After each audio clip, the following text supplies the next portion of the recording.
Hello, all my beautiful Virgo friends around the world. This is Maxine Taylor, and I have your June forecast in front of me. And before I jump in, I just want to remind you, those of you who are students of astrology or practitioners of astrology, my latest book is available on Amazon. It's called Hidden Messages in Your Birth Chart. Many years ago, I wrote a book called Hidden Messages, which was published by the AFA. This is the updated version.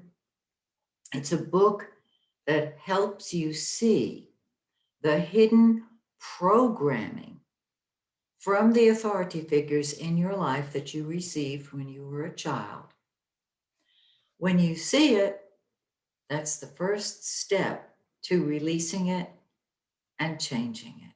So, I hope you find this helpful. Now, let's talk about your gorgeous forecast. Okay, here it is. I think I better put my glasses on. So, all the energy is right up here.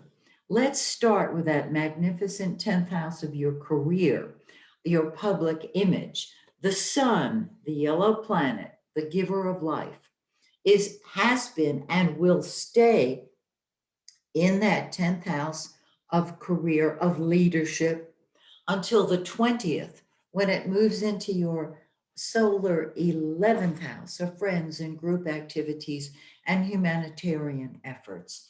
This is gorgeous. So you may find yourself moving upward in your career. Now, Mercury, the blue planet, is retrograde. And whenever Mercury is retrograde, everything is confused and unsettled. And it's in your 10th house of advancement and career and public image. So it can be a time of two steps forward, one step back. However, on the 22nd, Mercury goes direct. And that's when the energy starts straightening out. The thing is that it moves immediately after it comes out of retrograde into the shadow of the retrograde. And that will be with us till July 7th. When Mercury is in the shadow of the retrograde, it feels like it's retrograde. It's not, but it feels that way. So you may find that there are still remnants of the retrograde Mercury that you're experiencing. If you can wait until after July 7th to start a new career, great. If not, after the 22nd of June, you will find that moving upward should be easier for you. Till that time, you tie up the loose ends of unfinished business, right? Okay. Venus. Oh, and it's going to stay there all month. Venus, the planet of love and money and beauty, is also in your 10th house. It's been there. And this gives you a loving public image. It helps your career, it helps you move upward. On the 2nd, it moves into the 11th house of friends and group activities and humanitarian efforts. Quite beautiful, quite beautiful. And it stays there till the 27th, when it moves into the 12th house of behind the scenes activities. And this is you saying, I really want my solitude and privacy now. Okay? So we've got the sun in the 10th house moving into the 11th of friends on the 20th. Venus in the 10th house moving into the 11th on the 2nd and staying there until the 27th. We've got Mars, the red planet. Mars rules action and energy. It's what comes first to us. It's what we throw ourselves into. It is in the 11th house. And so your friends are very important to you. Groups of people, humanitarian groups, very important. There is a possibility of going toe to toe with somebody. at that point in time. Well, this point in time. So, uh, your friends, nevertheless, are going to be number one with the sun and Mars in that 11th house. And then on the 27th, Mars moves into the 12th house, and you'll find that your energy is more introspective, and you will fight for your solitude and privacy. Venus moves in and is very helpful from the standpoint of adding a note of love. Um, excuse me, I misspoke on the date. Mercury is retrograde. Let me change this date.